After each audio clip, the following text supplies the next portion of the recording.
J-E-L-L-O. The Jell-O program starring Jack Benny with Mary Livingston and Phil Harris and his orchestra. The orchestra opens the program with Don't Cry, Sweetheart, Don't Cry.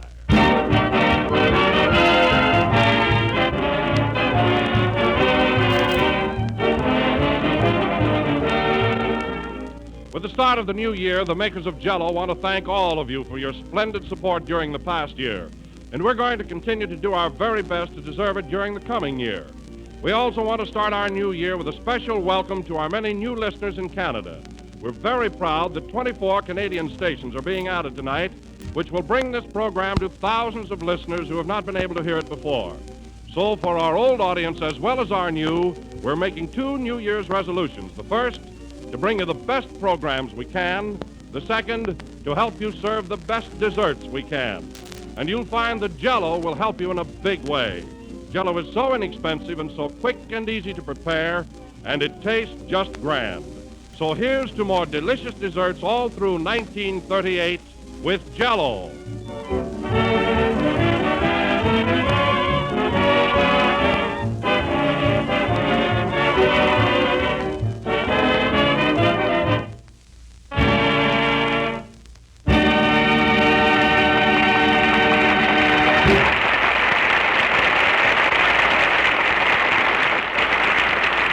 That was Don't Cry, Sweetheart, Don't Cry, played by the orchestra. Now, ladies and gentlemen, 1938 is with us.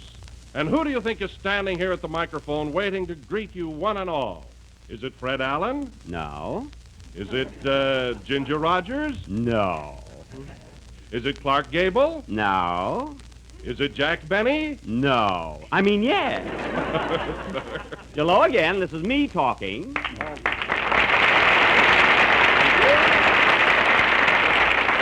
Thank you. Well, Don, for a minute there, you had me guessing. And now, folks, before we start the ball rolling, I want to wish you all a happy new year.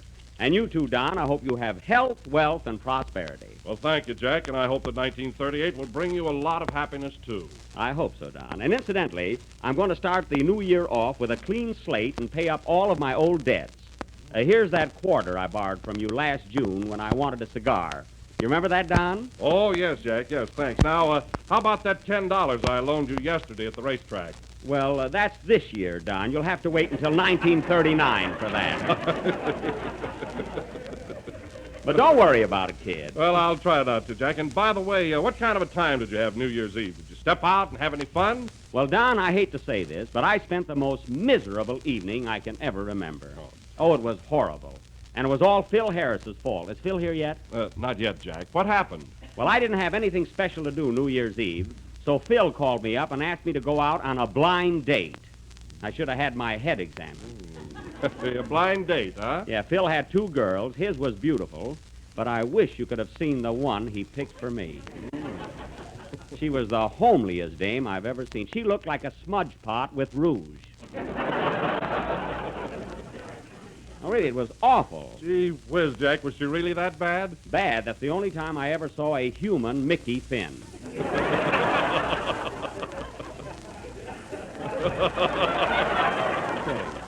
I tell you, Don, if that girl gets love letters, Dracula writes them. Yes, sir. Well, who is she, Jack? What's her name? Dolores Del Schmutz.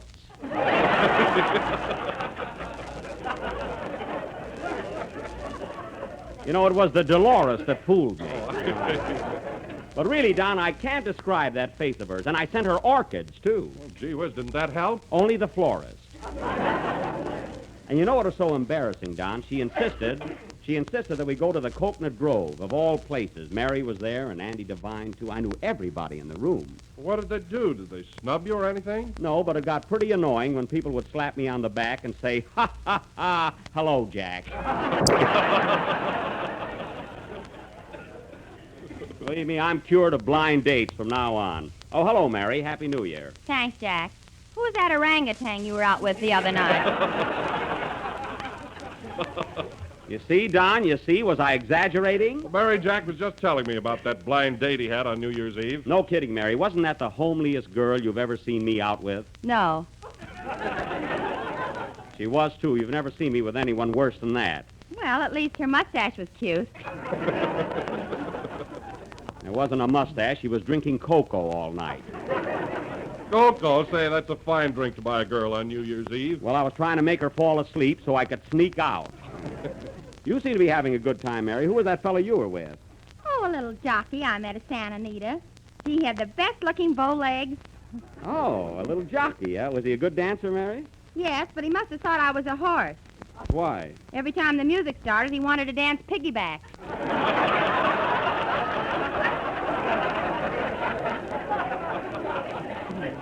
Oh, that must have been uncomfortable, you know? Well, I didn't mind that so much, but I got pretty tired of that bit in my mouth. Oh, well, he didn't mean anything. At least he took you out and bought you a nice dinner. Yeah, but when he said, let's put on the feed bag, he wasn't fooling.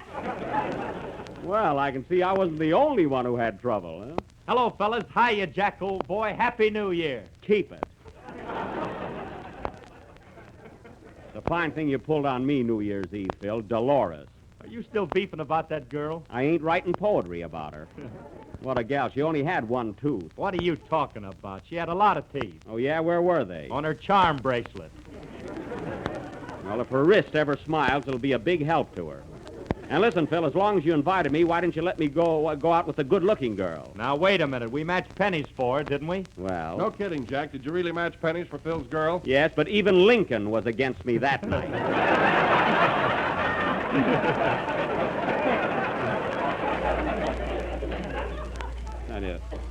And that not only that, after sticking me with Dolores, why did you make me pay the check? Huh? Well, I figured as long as you were stuck that for, you might as well go the whole way. Yeah. Well, now on, just leave me out of those little parties you frame. And now that you're here, my little chum, how about playing a number? I'd be glad to. Thanks. Yeah. Say, Jack, What? I was just thinking. Dolores would be a nice girl to take to the beach. Why should I take her to the beach? You could cover up with sand. Oh, don't rub it in. Play, Phil.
During the past 12 months.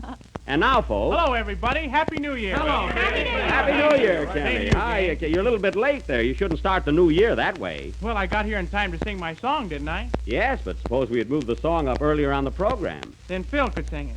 I know it. Suppose Phil wasn't here. Then you could sing it. That's right, I could. Boy, wouldn't that be awful? Oh, I don't know. I sang a little bit last week, and it wasn't so bad. There were no complaints. You did not. Phil and I sang last week, and so did Kenny. Well, I was there, and Mary's right. You didn't even open your mouth. You had no more to do with that song than Donald Duck. What apology? Now, wait a minute. At my party, when we all did that group song, in the second chorus, I sang a line, and so did Andy Devine. Which one was Andy? Oh, well, I'm sorry I brought me up. Anyway, I was talking to Kenny. I started to ask you what kind of a time you had New Year's Eve, Kenny. What did you do? Well, Phil Harris called me up and wanted me to go out on a blind date with some girl called Dolores, but I wouldn't fall for that.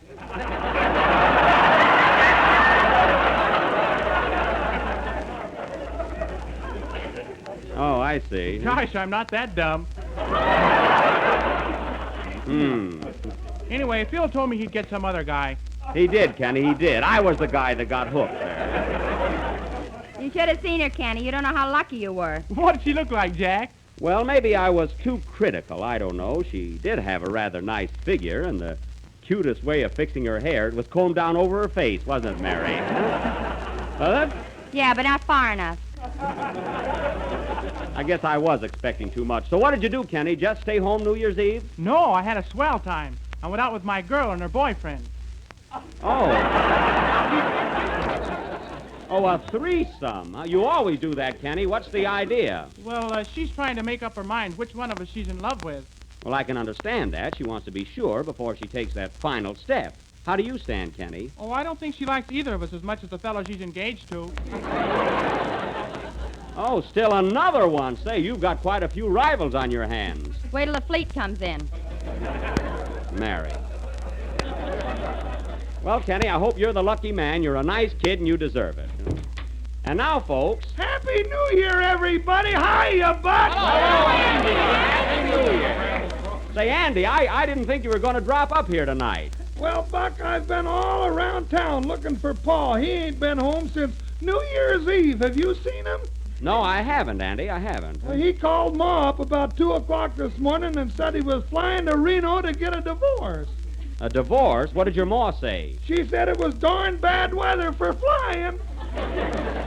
Oh, your pa probably had one drink too many. He doesn't want a divorce. Well, he better go through with it. Ma just put her wedding ring in the bull's nose.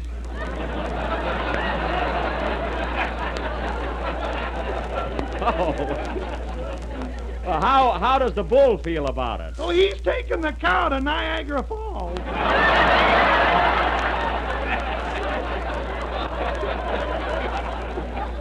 Well, that's quite a romance your pa started. Some mix-up, huh? Say, Buck, I meant to tell you, I saw you the other night at the Coconut Grove. Yes, I saw you too, Andy, but I didn't get a chance to talk to you, you know? That was a nice gal you were with. Yeah.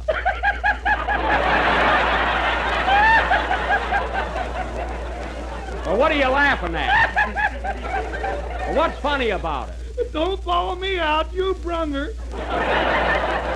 Well, it's a long story, and I'm not going all through that. Hey, Kenny, you better sing your song before Andy gets hysterical again. Okay, Jack. Sing, Kenny. You know, Andy, I've never seen you around with Miss America. I don't know.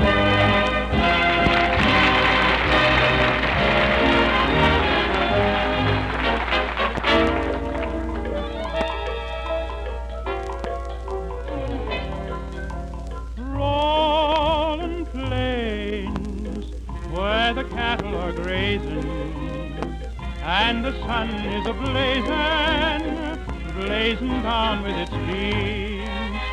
Rolling plains with my pinto beside me and a lone star to guide me down the trail of my dreams.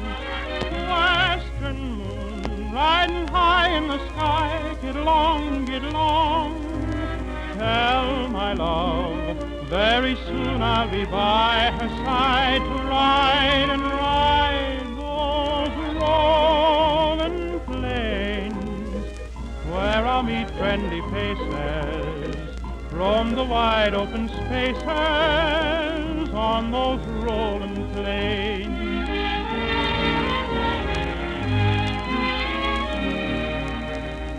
Riding the range, singing a song, that's what I long to do.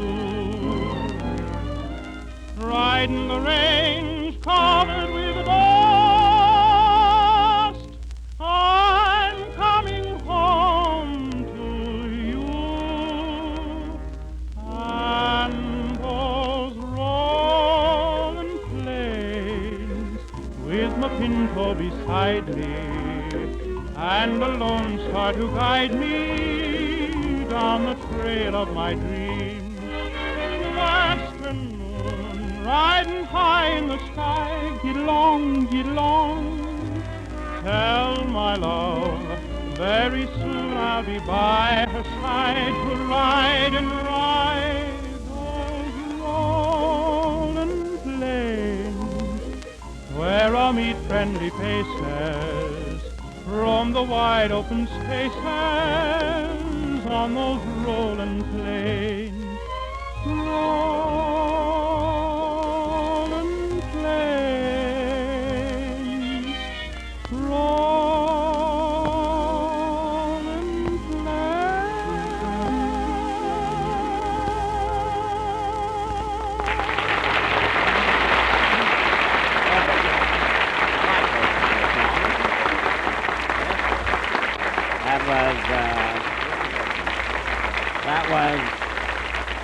That was Rolling Plains, sung by Kenny Baker, a young tenor who was starting out the new year in fine fettle. And now, folks... Well, Jack, what about all those distinguished guest stars you were going to introduce? Oh, yes, darn it, I forgot all about them, but I'll get around to it soon. You better hurry up. One of them walked out. Let them go. What's the difference? Sure, what do you care? Certainly. Why should I worry? Wait till you look for your overcoat. Oh. I had my lunch in the inside pocket there. Anyway, before I introduce these stars, I have a big surprise for you fellas. I mean, the members of our cast, so listen carefully. Next Sunday night, we are going to do our broadcast from San Francisco. San Francisco? Gee, they didn't know it. Yes, and we're all going up there. We have a lot of friends up north, and we're sure to have a swell time. Say, Jack, I know a couple of cute babies up there you and I can step out with. Oh, no, Phil. I'll do all right. I can find my own dates in San Francisco, can't I, Mary? You couldn't find a date in a fruit salad. That's so. Well, just for that, don't ask me to take you out any place while we're up there. If things get that bad, Livingston's slipping. A fine remark to make. Now, is everything clear, fellas? We'll all be up in San Francisco next Sunday. And now, folks... Oh, darn these interruptions. Answer the phone, Mary. Hello? This is Rochester. I'd like to talk to Mr. Benny. Okay. Jack, it's your butler. Oh, hello. What is it, Rochester? What time are we leaving for San Francisco? Well, we're going to drive up bright and early tomorrow morning. We'll leave about 5 a.m. If you want me to go, you better make that 7.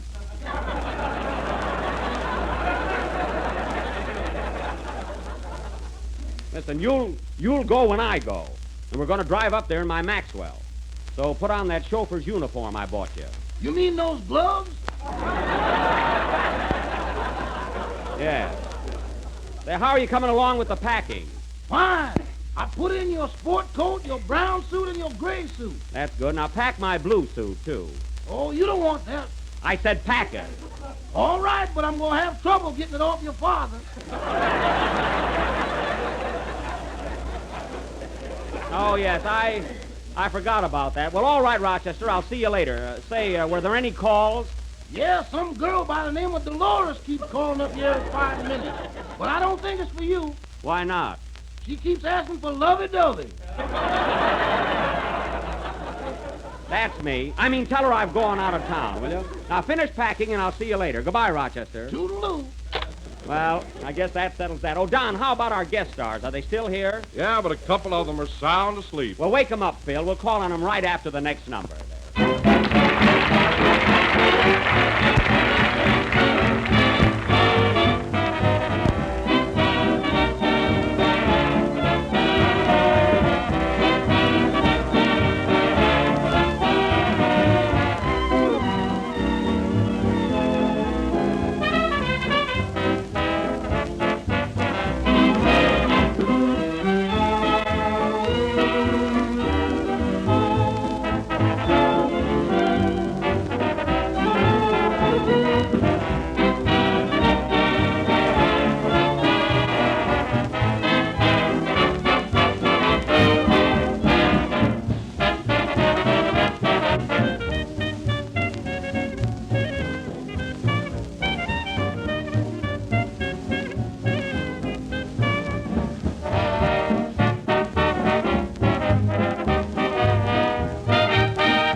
Lady is a Tramp from Babes in Arms, played by Phil Harris and his orchestra. And now, ladies and gentlemen, we are finally going to present the guest stars you have been waiting for. Each one has a distinct message for you and you and you. Say, Buck, I think I better run along. I gotta find Pa. Oh, stick around, Andy. He'll show up. Okay, but I'm getting worried. Don't worry. Now, folks, as you all know, one of the most interesting subjects under discussion in 1937 was the preparation for that famous picture, Gone with the Wind, which up to the present time has not been completely cast. So tonight we have with us the only woman in the city of Los Angeles who has not been tested for the part of Scarlett O'Hara, Miss Goldie Sponge. Ladies and gentlemen, Miss Sponge.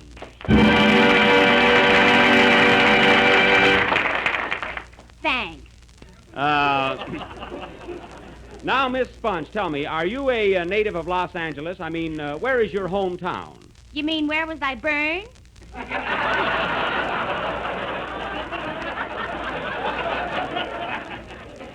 What was that?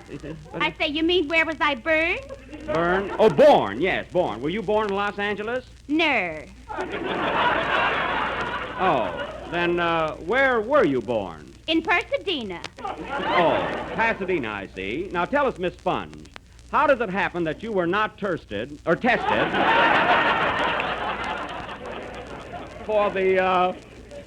part of how is it you weren't tested for the part of Scarlett O'Hara? Well, in the first place, I'm a lousy actress.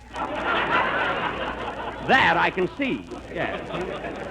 Were there any other reasons why you didn't get that opportunity? Yes, they didn't like my accent. I see. Is there any other reason? Ain't that a nerve? I think it is. Well, thank you, Miss Sponge. You may go now. Hey, where's that $5? Oh, yes. Yeah, here you are. Thanks, jerk.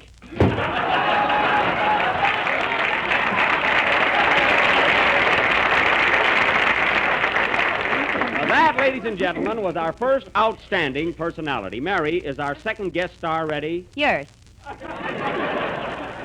That's good. And now, ladies and gentlemen... Say, Buck, Yes, Andy? I'm kind of worried. I better go out and look for Pa. Oh, take it easy, Andy. Where could you look for him? Do you think he might be in the police station? Not unless they got a floor show. Oh, well, don't worry. He'll get home. And now, ladies and gentlemen, Come in. Mr. Benny, Yes? are you looking for distinguished personalities tonight? Why, yes, I am. Well, if you need a bum, let me know. Goodbye. Well, I must keep him in mind. And now, folks... Oh, Jack, put my guest star on next, will you? He's been waiting so long. Sure, Don, I'll be glad to. Ladies and gentlemen, it gives me great pleasure to introduce our next personality. A man who ate more Jell-O in the year 1937 than anyone else on the North American continent. This man is 52 years old and has been eating Jell-O for 48 consecutive years and feels as young today as he did in his youth. None other than Mr. J. Rutherford Munch. Mr. Munch.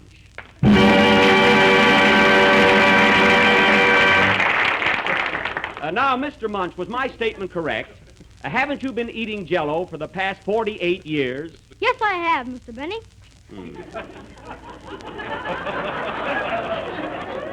And you feel that our product has always been tempting and delicious? I consider Jell-O singularly distinct as to flavor and superlative as to quality. Well, thank you. And what is your occupation, Mr. Munch? I'm a truck driver. Oh. I see. Married, I presume. Oh, yes, and I have 3 lovely children. That's fine. Thank you, Mr. Munch, for this grand testimony. And what did I promise you for coming up here tonight? A lollipop. Well, here it is. Goodbye. Good burr. And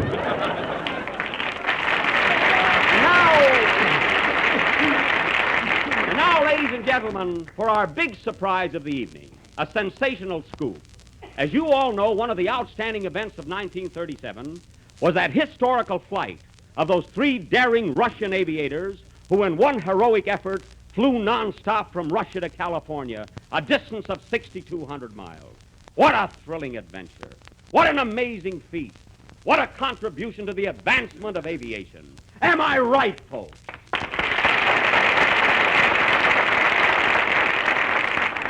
The world will never forget those men. So tonight, ladies and gentlemen, since we are unable to have these three Russian flyers here in person, we have instead the three Krotzmere sisters who will sing Swing is Here to Stay. Sing it, boys. Swing is here to stay. You can't deny it, so choose your partner and dance. And you'll find there's rhythm in romance. Swing is That's here enough, to girls. stay. That's Don't enough. have That's fire. enough. That's You enough, know girls. that That's music plenty. has You can go back to charm. Russia. That's plenty, girls. There's only one That's love enough. in That's your enough. heart. I just wanted to know that our audience, that we deliver the goods. Thank you, girls. Ah, folks, what a flight. What daring. What courage. What baloney? Quiet. And now, ladies and gentlemen, for our last and most illustrious guest star of the evening, we have with us a man who on New Year's Eve was thrown out of more nightclubs than anyone in the state of California. Mr. Pardon me, what's your name, sir? Just call me Playboy Divine. Divine? Why, Paul, I've been looking for you. Hello, Andy. Happy New Year. Well, I'll be Gurn. Play, Bill. I can drive it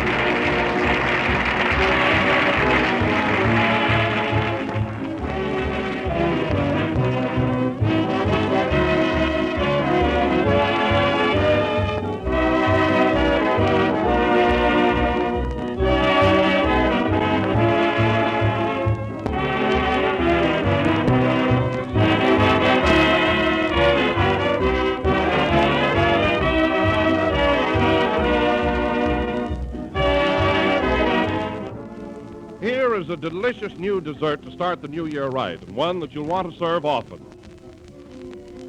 It's Jell-O cherry pie, one of the most unusual and delicious of pies. Beautiful crimson cherry Jell-O molded in a firm, crisply baked pie shell. And here's what you do. Dissolve 1 package of cherry Jell-O and chill until slightly thickened. Then fold in 2½ cups of canned red cherries, drained and sweetened. Turn the mixture into a cold baked pie shell and chill until firm. If you like, you may cover your pie with a topping of fluffy whipped cream. And there you have a pie that the whole family will enjoy and that's so easy to make. For anybody can make a Jell-O cherry pie and be sure of delicious results. Just be absolutely sure that you use genuine Jell-O. For only Jell-O brings you that luscious, extra-rich fruit flavor. So ask your grocer for genuine Jell-O tomorrow.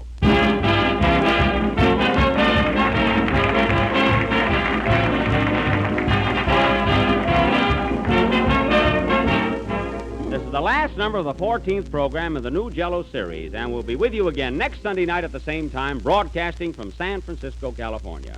And I'd like to welcome, ladies and gentlemen, those 24 Canadian stations that have been added to our network tonight. Happy New Year to you. Are you still with us? Mary, say hello to our 24 new stations. Hello, hello, hello, hello, hello, hello, hello. That's enough. That's hello, enough. Good night, hello, folks. hello. Good night.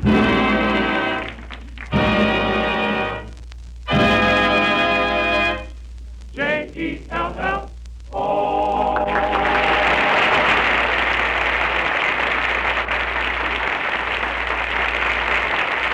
Kenny Baker appears on the Jell-O program through courtesy of Mervyn LeRoy Productions.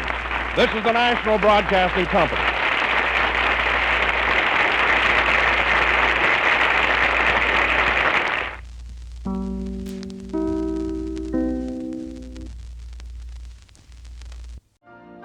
You've been listening to the OTR Gold Network. Find more classic radio at otrgold.com.